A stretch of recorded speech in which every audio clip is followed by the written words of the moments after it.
Welcome back, Lions fans. We are back for another week of Lions Basement Banter. This week, we are going to start off the same as we always do with our quick hits segment, where we address some stuff going around social media, questions, rumors, as well as just a few topics we want to hit on that don't necessarily pertain to our main event. This week, in that section, we're going to start outlining a little bit of players from the past and as well as players that are currently on the team and just a little bit of news that are floating around there. Yeah, and we'll talk about Barry Sanders and Billy Sims as well as Panay Sewell and Kelvin Johnson. Yeah, some Lions that showed up in a week where there's not a whole lot of news, so that's good stuff to have there. And then in our main event, it's training camp. Paw, paw. I can't wait. The rookies had to report, I guess. Report. Yep. They've been there for a couple days, and we're going to talk about that. And the vets will be there soon, hopefully, or if they're not there, they're still trying to get there because of some travel struggles. We'll kind of touch on that a little bit too. And last week, we touched on the Receiver documentary on Netflix. We'll have a little bit more to talk about there, and we'll also reflect on a little bit of what's been going on in the NBA Summer League. We've got some news on the Pistons. I know that's not our typical team that we cover, but we like to give some Detroit teams some love when they deserve it. So we'll talk about them and just see what the rookies have been doing and the young players in the NBA Summer League. Yeah, but first, as always, this show is brought to you by the one and only Empire Contractors out of Shelby, Michigan. Empire Contractors is a full service roofing company that specializes in liquid applied roof restoration. If you or someone you know needs a commercial roof, check them out by going to roofsbyempire.com. They're also available on Facebook, and we'll talk more about them coming up shortly. Yeah, so without further ado, we'll jump right into our quick hit segment. As I referenced before, we'll start off with talking about a little bit of history with the Lions. And before I do that, I'd like to pat ourselves on the back a little bit and wish ourselves a happy Barry Sanders, Billy Sims episode. We're at number 20. It is number 20, and we're going to not necessarily pat ourselves on the back here, but we actually had some interactions with Barry's team. I wouldn't say Barry necessarily, but No, his PR team, yep. yeah, so we'll pull that up here. So you can actually see, obviously, we got some real quick pictures I actually wanted to show you guys. The interactions are real, but you can see right here that Barry reached out after we commented on one of his posts, and we won a signed picture or a card or something that's coming in the mail. We will end up putting it on here when we get it. We're actually going to open it up. I think it's possible that it was delayed because of the IT outage and everything. We were hoping to get it on the Barry episode. But you know what? If we get it on the 21st episode, maybe it's a signed college card. Who knows? Because he wore 21 at I doubt Oklahoma that. State. No, Yeah. he said that his team said that they'll be sending out that picture. They took a shot of the package before it got sent out to confirm everything and address wise, and it should be in the mail. So once we get that, we'll hopefully, open it up here on our podcast, show you guys what we got, and then it'll become a mainstay of the background of the podcast, I'm sure. Most definitely. And one more thing to just kind of pat ourselves on the back. The signed thing is awesome, but a follow by Barry and his team is pretty sweet too. So Yeah, I that just want feels to brag good. about Feels that. good. So I know that's kind of silly to put on here, but I digress. We've been getting a lot of interactions from former and present players on Twitter actually, and one from the Lions that we talk about a little bit is Graham Glasgow. He's been liking a few of our things, and that's nice to see, and it's nice to see players reaching out even to someone as small as we are right now. I know we're only we're still sub 1,000 followers on X right now, but it feels good to have somebody interact with media that necessarily isn't the mainstream media. Yeah, and I think it was 2 or 3 episodes back. I think I just said like what social media is doing right now. There's bad things, but there's also really good things, and it's opened up a lot of pathways for the little guys to interact with these guys, and I'm glad that they're doing so, doing their part on it. So Yep, and we'll reference another player who was interacting with our posts on X at the end of this segment, but we'll keep you on a cliffhanger there for now. yeah, for sure. So keeping on the Billy Sims Barry Sanders train, we we got a little bit of a controversy thing on X this week. I'm getting good at that. Yeah, there was a post that referenced, mention a player that would have been a Hall of Famer had their career not been cut short due to injury or whatever. Yep, And exactly. Zach got on there and replied with Billy Sims in a picture, or he didn't say Just a Billy picture. Sims. He said he just showed a picture of Billy Sims. I knew what I was doing. Yeah, and somebody got on there and got aggravated and essentially was, throwing out all these things like he went on to play for 6 more years after his worst injury, and he got a league MVP and led the league in rushing multiple In times. 96 and 97. And we're sitting there going, like, what? Yeah, so this guy was obviously talking about Barry Sanders. Oh, man. And didn't know the difference between him and Billy Sims, which Then he had the he had the gall to actually ask how old I was because he thought that I was too young to know Barry. Yeah, Zach's been all about raising controversy there. So if you want to watch him argue with, idiots or Bears fans, or I guess those two go hand in hand. Yeah, why you gotta separate them? Yeah, whatever. Anyway, so building off that Billy Sims thing, yeah, let's talk about him. I know you got some stats here that you want to throw out, and then we'll pose a little bit of a question, or we'll just talk about him. Yeah, in general. Really, I want to kind of know what. Obviously, he was before both of our time. Billy Sims, I'm a big fan of Billy Sims, but it's one of those things where it was before my time. So I'm a fan of somebody that played before I even watched football. But his rookie year, he played 16 games, 1,300 rushing yards, 13 touchdowns, 621 receiving yards, 87-yard long reception for a touchdown. Second year, 14 games, so he was a little shortened there, 1,400 yards, improved, 13 touchdowns, 451 receiving yards, 81-yard long. He went on to play 3 more seasons that were somewhat marred by injury. The knee obviously was really bad at the end. It just did not heal right, but even in his third season, he played 9 games, 637 yards, and if you figure that into a 16-game season, that's still 1,100 rushing yards. So I guess the question I would ask is, I know you didn't watch him either, but based on those stats, could you see that being someone that was on the way to a possible Hall of Fame career early? Yeah, without a question. Yeah. And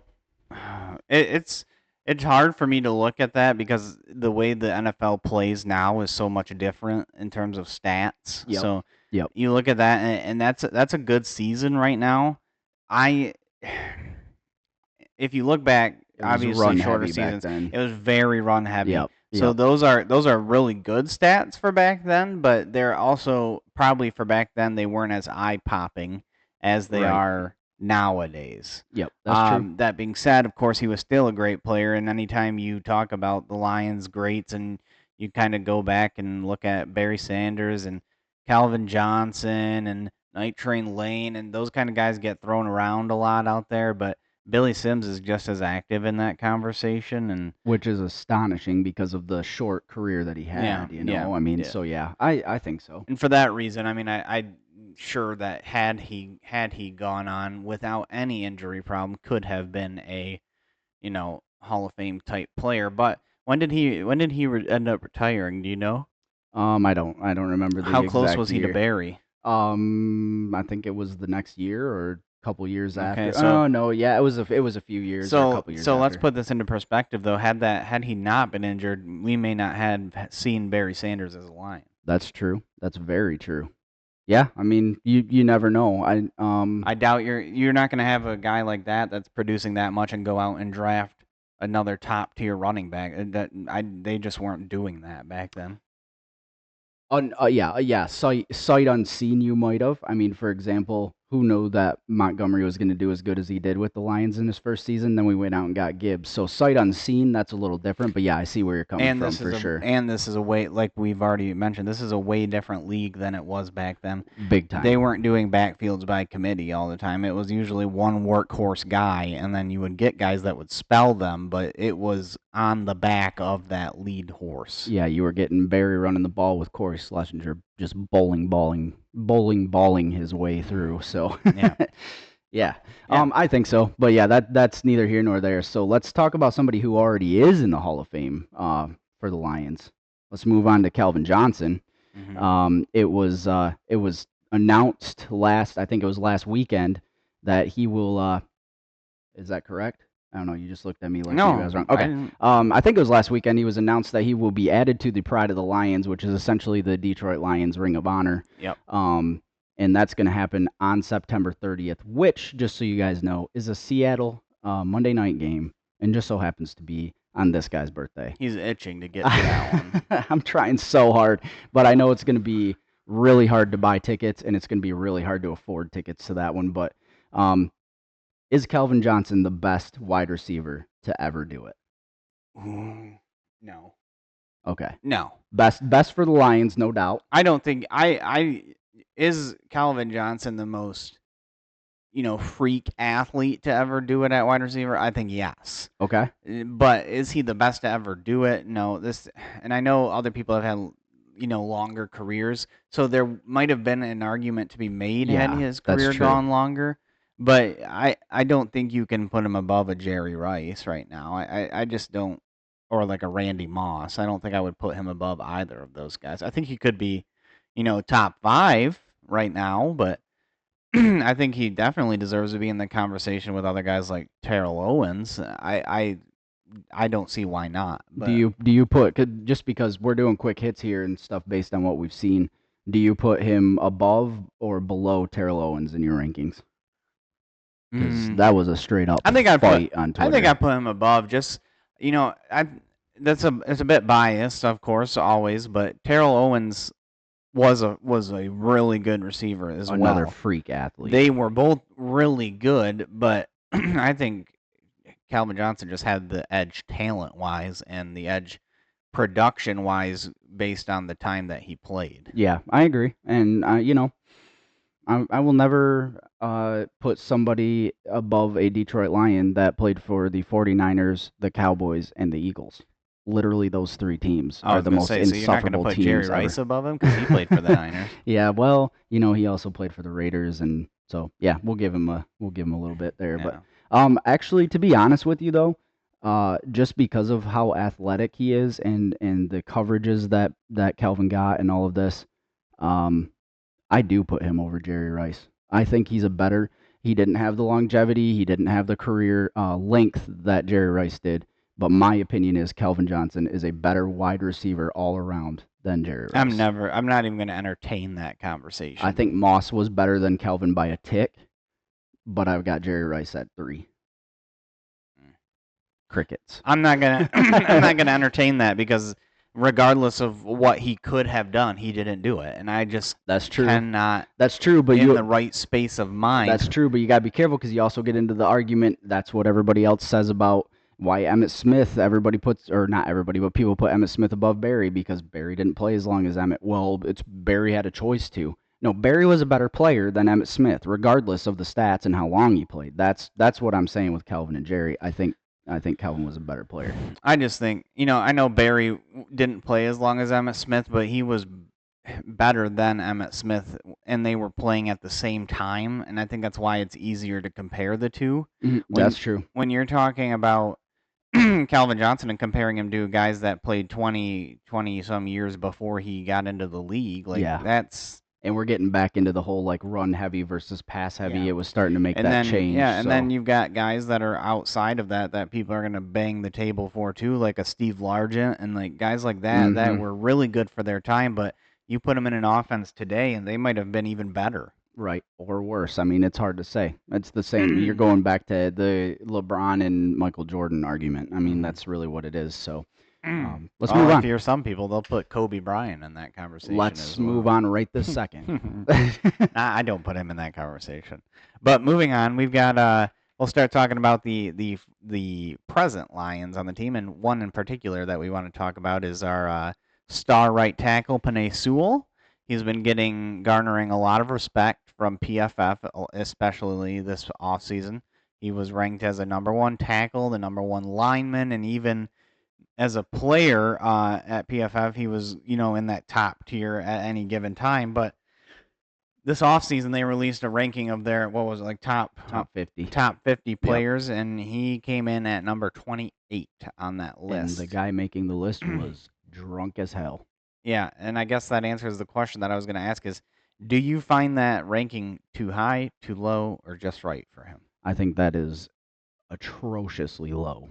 I think that is such disrespect to Penei Sewell as a player. You That know, is so low. I wasn't surprised by it just because people don't value linemen like that. That's why it's They disrespect. want the sexy players to be up there. So like you're gonna get wide receivers and running backs and quarterbacks and edge rushers before you get to an offensive lineman or like a safety or like those positions. People just aren't. They don't value them as high, even though they do the dirty work. And I get it. I understand that, like, and this is basically piggybacking off what you say. I understand that stats, it's hard to compare stats from a lineman to a defense, or an offensive lineman to a defensive lineman to wide receiver, pass catching to a quarterback. If you're doing this with everybody, that's crazy.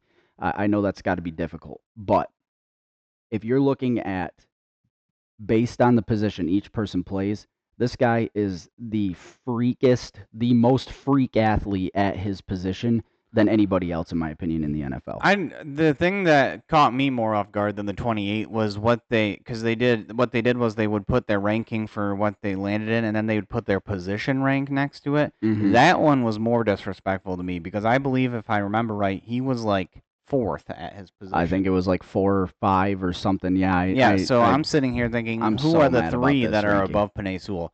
I will give you a coin flip on Trent Williams if you want to. Trent Okay. Williams is a beast. Yep. I You got a 1A, 1B there to me. I have to imagine that the other two are going to be the guys in Philadelphia, Mailata and Johnson. I don't know who else is really in that conversation. Maybe a Tristan Wirfs from the Tampa Bay. I do think he was above. I think he was. I do. Okay. But no. I still don't think No. any of those guys are above Penei Sewell. Like I said, I wouldn't be upset if they put Trent Williams above him. So let's go to where this kind of ended up here. Where do you rate Penei Sewell in all current NFL players? And I know that's a really hard question to ask, but that's what these guys were doing. I'm not going to give you an answer from me, but what I want to do is say the NFL released some pictures this week. They're gearing up for the NFL Top 100 again. Yep. And they released 4 ballots of anonymous players, and they showed four of them their top 10. And in 2 of those, Penei Sewell, or their top 20, and in 2 of them, Penei Sewell was featured in the top 15. One of them, he was in the top 10 at like 7. Mm-hmm. So I think he's a great player? Yes, obviously. I find it hard to quantify offensive linemen against other, like I said, sexy positions like the quarterback and the running back and the wide receiver because, quarterbacks are great, but how great are quarterbacks without their offensive line? And it's hard for me It to all plays off each other. Be objective about that. So here's my thing. And this is the homer in me. I totally understand that. I get that. I am throwing that as a caveat. In my opinion, Penei Sewell in the NFL, based on the athleticism that they have and the overall fear that they instill on the people they go across, is number 1 in the NFL. Here's the thing. One person, some Vikings, idiot skull stan, whatever, wanted to argue with me that Justin Jefferson is ranked higher in the NFL than Penei Sewell. Okay, here's the thing. Nobody has shut down Penei Sewell yet. Nobody has dominated Penei Sewell. Nobody has done that. Justin Jefferson literally has Jeff Okudah on his resume as someone who shut him down. Jeff Okudah. I know we all have off games, but Penei Sewell has not had one yet. He has not. As much as I want to be a Lions homer and agree with you, I can't. I absolutely. It's impossible. I know it's hard to do. I know. I absolutely will not give you this one because I will fight you. I will die on this hill, Brendan, because they are both generational players at their position, and I think, like I said, I'm not going to compare the two because you cannot compare a wide receiver and offensive tackle fairly because the wide receiver is going to put up all these numbers, and I'm sure he's got all these records on his resume. What offensive linemen don't get the chance to earn records? Don't. There really isn't. They don't, keep record books on offensive linemen really. Like how many pancake sacks have they had? Like they just don't do, or pancake blocks. Sorry. I got you. Yeah. They just don't. They don't do that, and to me, I want to go back to your Jeff Okuda comment because let's not act like, yes, we all said it at the time because Jeff Okuda was a Detroit Lion and we were trying our best to be, supportive of him and hopefully he was going to develop. He didn't. Jeff Okuda did not shut down Justin Jefferson alone. Jeff Okuda had safety help blanketing him the entire time I get because it. they were terrified of Justin Jefferson, and rightfully so. You should be terrified I of get it. Justin I get it. Jefferson. But then if you go in the same breath, we can argue this forever, and I'll give you the last thing because otherwise we'll go back and forth forever. But there's video of same thing. There's video of people trying to help you get past Penei Sewell. Penei Sewell's literally blocking two people like this. I mean, he's literally getting. I mean, he's double teaming by himself. He's got two people held out like this. Without holding penalty, not falling down. He's knocking, I think, one of them down, and then he moves over and he actually engages the other guy in a full block. So I let's agree to disagree because I think what you're saying is the same thing. And let's get to the end of this topic here. This is a really stupid idea to even put this out here. Like PFF did it, so we're talking about it. But why are we ranking NFL players based on different positions? But I yeah, feel more soundly if they were to do like a position ranking or ranking based on position, and then maybe what you can do is you go by the strength of that position in the NFL mm-hmm. based on the level of competition. So like, you look at offensive linemen, there's only 64 starting tackles in the NFL, right? Yep. You're that's a much smaller number than it is against a wide receiver because most teams will run 3, 4 wide receivers out there. Yeah, And that's so, true. there's a wider margin of people that you have to be better than to be considered in the top, whatever for wide receivers. That's But true. then you also look at offensive linemen as it's a smaller group, but that just makes it that much more prestigious to be able to be a starter among a smaller group And like then to that. be the best or within conversation of even the top 5 Yeah. of that So group. really, I think I just want to end it by saying I don't really care for the doing players ranking top 100. I Yeah. think it's cool to see and it's cool to do and it's a pat on the back from your peers and that's fine. But in no way should it be, you know, garnered towards how good of a player you are or Yeah, whatever. I I agree. think everything should land on how you rank among your peers at your I position. agree. When it comes down to it, that's the NFL is the hardest one to do this in. You look at basketball, and realistically, everybody touches the basketball. Everybody has a shot to, score all this stuff. You look at baseball, everybody bats. Most everybody bats. This is the hardest sport to make this in. So yeah, I agree. Let's agree to disagree on where he's ranked, but agree that it's a stupid And topic. now we've got the biggest news to break in this segment, and I'll let you go ahead since it's kind of your thing. So last week, if you guys remember, if you watched the show, we talked about Matthew Judon and how he was kind of like showing up in some of the betters areas on on a list that to possibly go to the Lions. Well, we threw it out there and we tagged Judon and didn't expect anything. We just tagged him for the fun of it. Um, I can now confirm, you heard it here first. He's coming to the Lions because he liked our tweet when we said Matthew Judon, come on home to the state of Michigan, come help the Lions win this Lombardi. Hashtag one pride. And he liked it, and he's now coming to the Lions. It's not happening, but it's happening. I mean, you guys obviously were being Tongue in cheek, facetious here. Yeah, for sure. That's not a confirmed thing, and just because guys go liking things on social media doesn't mean that it's set in stone. We see people delete teams from their Instagram all the time, then they're back and happy. In the Yeah, next sometimes people yell at you because they think it's Barry Sanders, and then instead of saying sorry, they block you. But it should add an extra layer though, because we know that there has been some discontent between Judon and New England, and they aren't seemingly willing to give him a contract extension. Right. I think he's like 31 right now. They've kind of shown that they're in a rebuild. They moved on from Mac Jones. Belichick's gone. They've got a young head coach. They're kind of, I'm sure Gerard Mayo wants to kind of build the team his way. Yep, that makes sense. And, it wouldn't shock me to see them find a way to get Judon back, but it also wouldn't shock me to see Judon want to leave and get to a contender. Yeah, and that's the thing. Like, I was just going to say that, but I was trying to think of the right way to say it because I don't want to make Judon sound like he's a ring chaser. But at this point in his career, what does he gain by re-signing with the Patriots? I mean, if they're rebuilding, I mean, you know. So is he coming to the Lions? I don't know, but he did like my tweet, so it's happening. So that's all I'm saying. He's coming home, boys. Zach's clinging on to his 2 years of college at Grand Valley. They were great 2 years. Hey, speaking of which, check it out, you guys. The Hail Pride. We also have Sparty Pride. I think we have Roll Pride shirts. I'm actually wearing the product. It's pretty sweet. We'll make more of them. So I started these. I started making them because of the all the Alabama players that the Lions ended up with have drafted over the last couple of years, and we roll pride was kind of funny, so we started that, and then I'm like, what if I did one for Hutch? And then I'm like, oh man, all these Sparty fans are gonna get mad, and so now we're gonna do some for other colleges around the area people might be fans of. That's too. absolutely disgusting that you made a Michigan State one. I haven't made an Ohio State one yet either. I don't think you need to make an Ohio State one. If there's anyone, if you're listening to this and you're an Ohio State fan, you can just move on.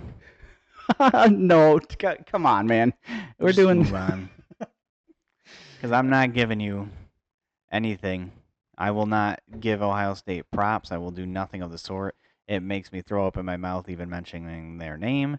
So if you're expecting to hear anything about that team in the South, then you can go ahead and tune out because there will not be any discussion being had. All right, so he's telling you guys to move on. Let's move on. This show is brought to you by Empire Contractors over here in Shelby, Michigan, on the west side of the state where we do our show, right along the lakeshore. Empire Contractors is a commercial roofing contractor who specializes in liquid applied roofing restoration. Check this out. They can clean your existing roof, make some minor repairs, and apply a new thick coating system over your existing roof, avoiding expensive and nasty tear-off, saving you about half the cost over other systems. Empire Contractors work the entire Great Lakes region. Give them a call to see if your roof is a candidate. They can be reached at 231-861-7221 or by going to roofsbyempire.com. They are also on Facebook. We're at the main event. Are you ready for the main event? Training camp. Okay. It's here. So we got some training camp tickets. Oh, yeah. We got 4 tickets for a couple days. We're going to be attending the one on the 31st of this month and then also on the 14th of August, which is the last day. That was important. I really wanted to get that last day. I will be absolutely, my voice will be gone from chanting Jared Goff at Allen Park.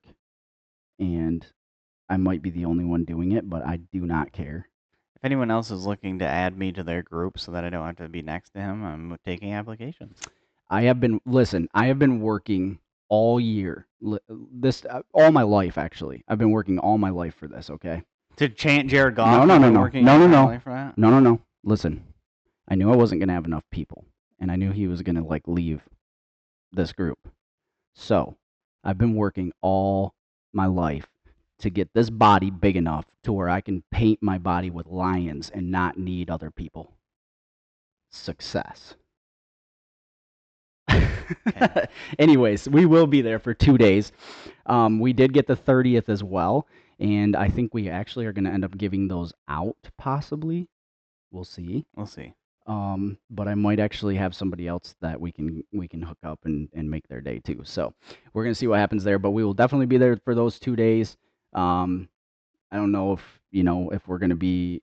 Are you wanting to meet up with anybody, or are you wanting to just do your own thing? No, I mean, if you guys know who we are, you've seen the show, and you're going to be there, don't feel free to come up and say hi, and we can, chat. And for sure, that's fine. But I don't. I'm just going to watch the Lions. So if you guys want to come up and say hi, that's fine. But know that I will be fully focused on what's going on. Most definitely. So. Who are you most excited to see in person? Just so you guys know, this is our first ever actually attending training camp. We've been to games, we've been to other events, but this will be our first training camp. What excites you the most? Other than just the whole experience. I'm excited to see a little bit of. I'm assuming in training camp we're not going to see a ton of some of the starters, like the star guys. Like, I don't think Jared Goff's going to be too, incorporated in that. He could be, But I'm more excited to see. I want to see a little bit of Hendon Hooker. Okay. Let's see how. I'm assuming if Jared Goff, I'm assuming he's going to kind of split reps with the ones just so that Jared Goff gets a little bit of a feel, but then you also get Hendon Hooker some time and let him develop with some of the best players out there. Um, I'd also like to see Terry and Arnold and Ennis Definitely. Rakestraw and Yep. see how those new additions to the secondary are working. Carlton Davis as well. Yeah, I think you'll see all of those guys because Yeah, it's their first time. and So then the last one is, I mean, I don't know. I think there might be some chants or some screaming going on if we get to see Jake Bates nailing field goals out there. maybe. But Yep. those are the ones that I would say I'm most excited to see. Okay. Yeah. I mean, I'm gonna kind of honestly make the same statement. I'm excited to see the secondary, the defensive secondary.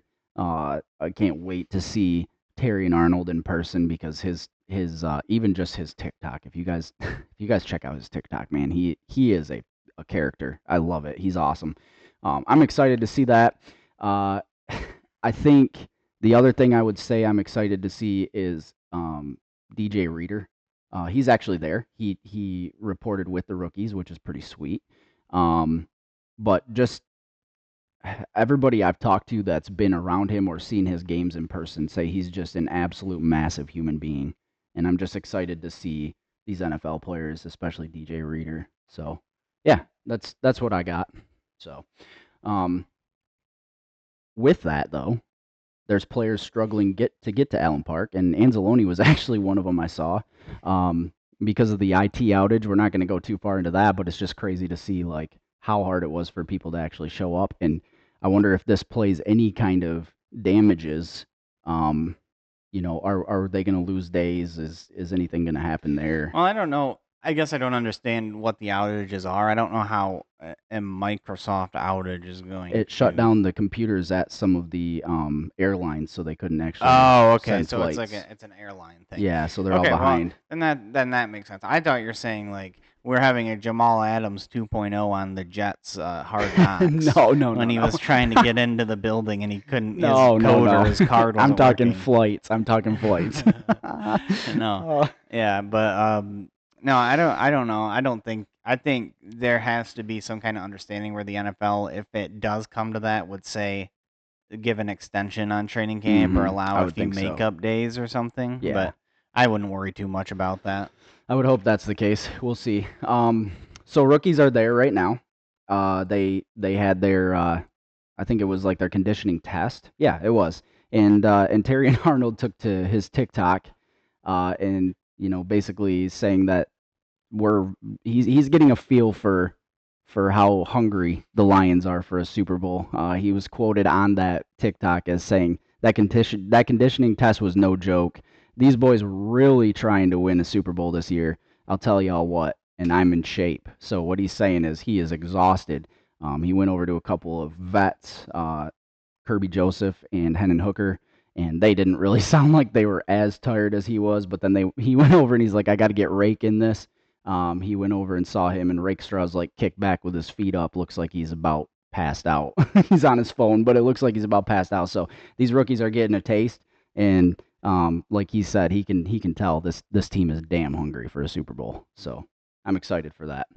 Um, that's all we have this week. For the main event. Yeah, I think that's our last slow one. I hope. Yeah, like we said, Um, it's not gonna be that intense of a show today, and we're just gonna keep it light, talk about some stuff rolling around, but we're getting into the thick of it. We're into that final, just about that final month mhm. before we start, getting preseason stuff, and we're gonna have training camp and OTAs. Obviously, we've had OTAs. We're gonna have training camp to talk about, and then we're gonna have position battles and what's going on in the preseason. And before you know it, then we're in the regular season, and things are gonna be really jumping off the hook. So Yep. we're ready to get rolling for sure.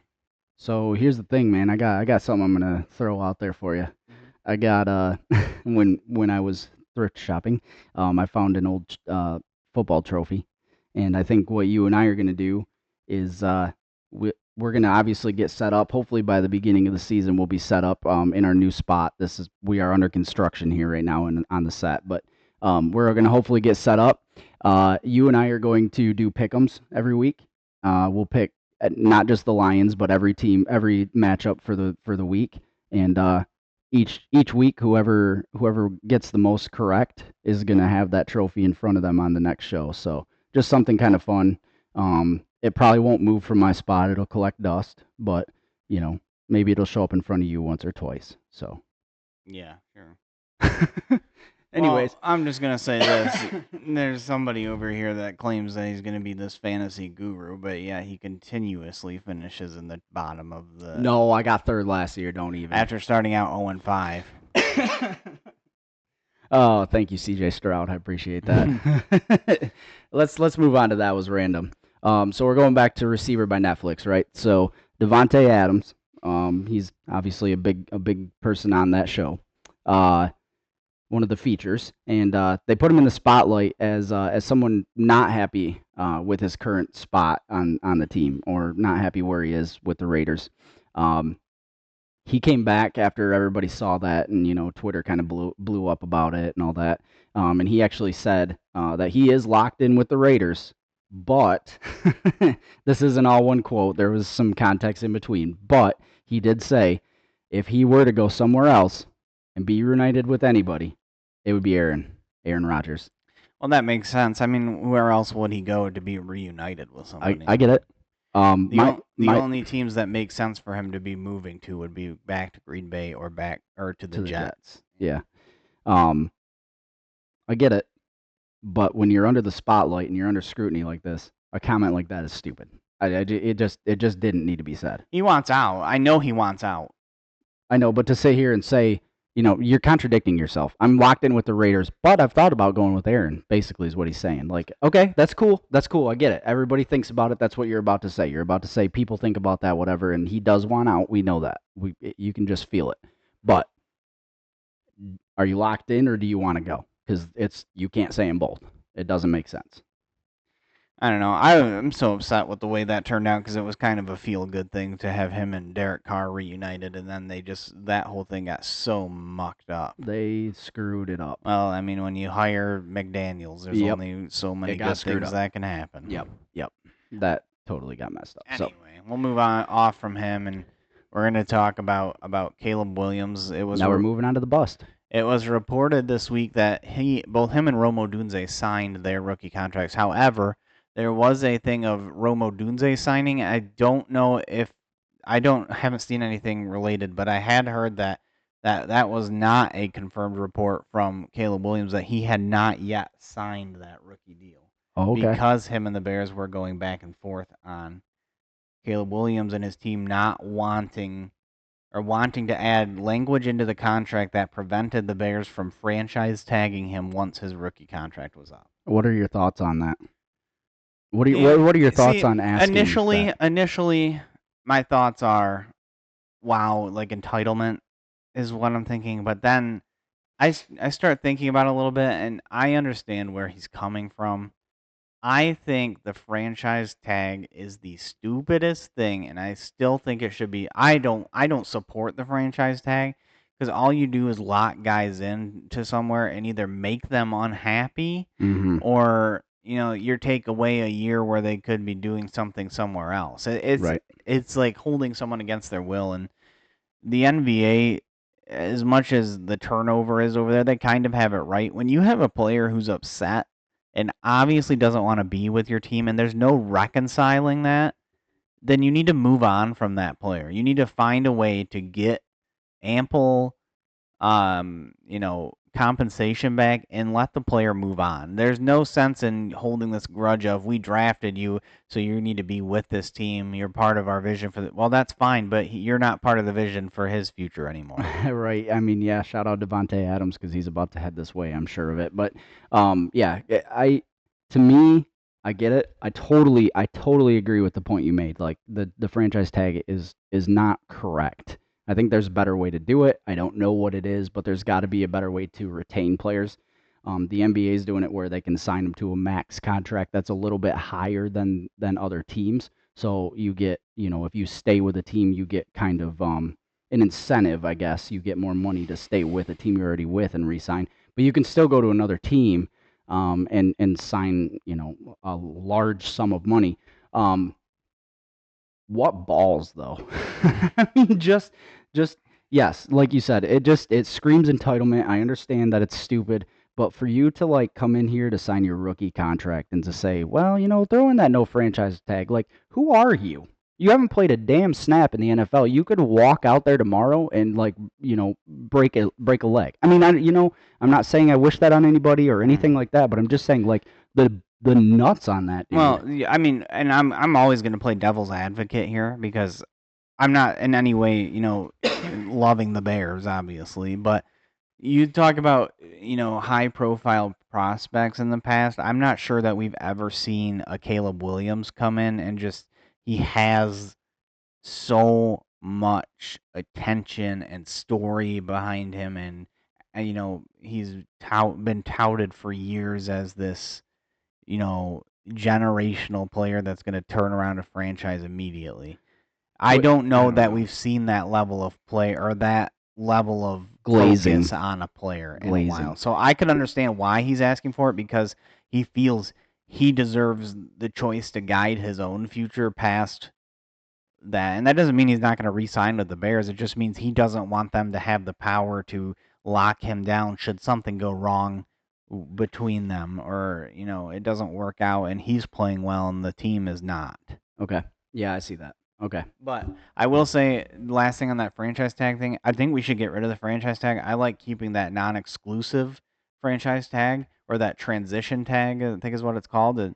We saw the Panthers use that on Brian Burns, I believe. But essentially, what you do is you place that on him, saying that you're giving yourself the right to match anyone else who. We saw it with Brock Wright. Yeah. So you give the player their ability to go out and test that market, and then you have the chance to come back and offer them the same deal and essentially pull them in for that amount of money. Now, that still ties their hands though, because if they it doesn't as much because that team, if they are franchise tagging you, that means they are not locking you down to a long-term deal. They don't want to do that. So if they do match that offer, it locks them into a position that they don't want to be in, I'm sure, because otherwise they wouldn't be trying to get you on a 1-year deal.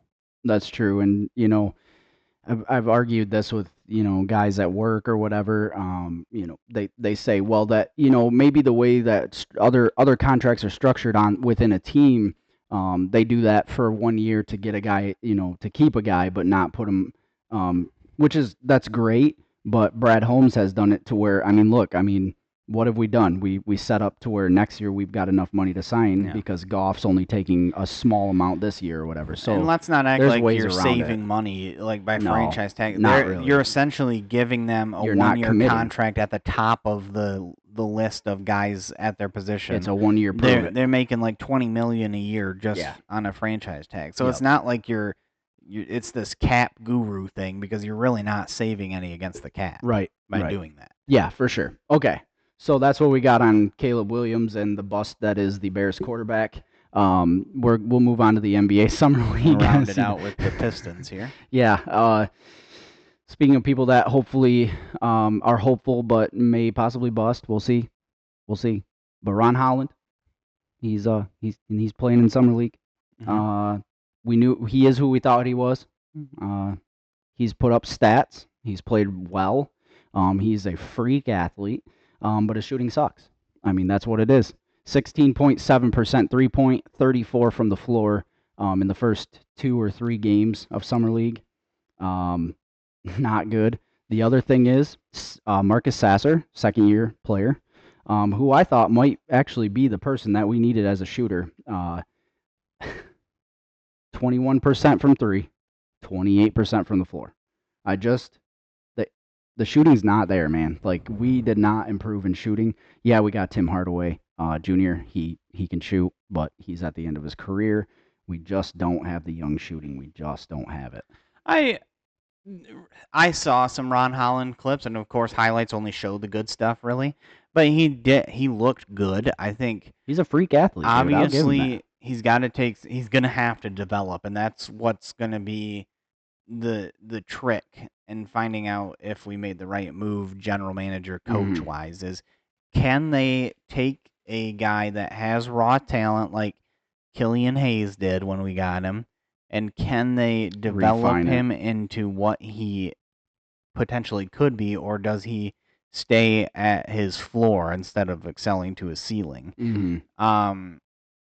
I like Holland, and I think the clips I saw showed promise. But the other thing I want to point out is that Bobby Clintman that they got in the second round looked really good as a passer. Like he had the I saw someone say, and I think it was Easy from Woodward Sports say that the one thing he took away from the Ron Holland highlight clip in that last game where he put up a bunch of stats, I don't remember what he had, was that Mm-hmm. Bobby Clintman is a great passer. He made some really good passes, and that's important to have from a guy at his size because he can, that helps space the floor a little bit. For sure. Sasser, I don't know. I don't watch the Pistons all that much, to be honest. I just follow along. But yeah, I Well, mean, he's a obviously, I second know what round. you've said about him, but it is kind of disappointing to see him shoot that poorly. Yeah, he's a second round guy, and they got him because of his shooting. I mean, honestly, like he's a shorter guy. He's not like someone who's gonna uh, do a whole lot of other stuff. I mean, he's like a 3-and-D type guy to me. But if he's only hitting 21 from three, that's a problem, especially in summer league. I mean, you're not against the big boys yet, but yeah, same thing with Clintman. Rebounding is good. He's double digit rebounds. He's impressed. I just hope to see more out of Ron Holland. He's got the stuff. But so does Thompson. I mean, Asar Thompson does, but he can't shoot his way out of a paper bag. So we're in the same spot with him. So yeah, I don't know. We'll see what happens. Well, that's going to close us out. What else? You got anything else you want to talk about here to wrap us up? I just wanted to touch on one thing staying in the NBA just real quick because it's something I've been kind of reflecting on here.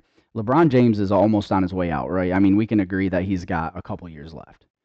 I think somewhere between 3 to 5, probably. Okay, so that gives us some time. I was thinking 1 to 2. So I don't think he's that close. Okay, maybe he's got more time than I'm looking at. We need another one of those guys. So obviously we had Kobe in between, MJ and LeBron, but it seems like MJ in 2003, as he retired, handed the torch to LeBron. Who's that next like star of the NBA? We just don't have them right now. That's it's something I've been thinking about. We Well, just don't have that guy. The thing with that right now is we have so many stars that it's hard to outline one. Like you've got guys.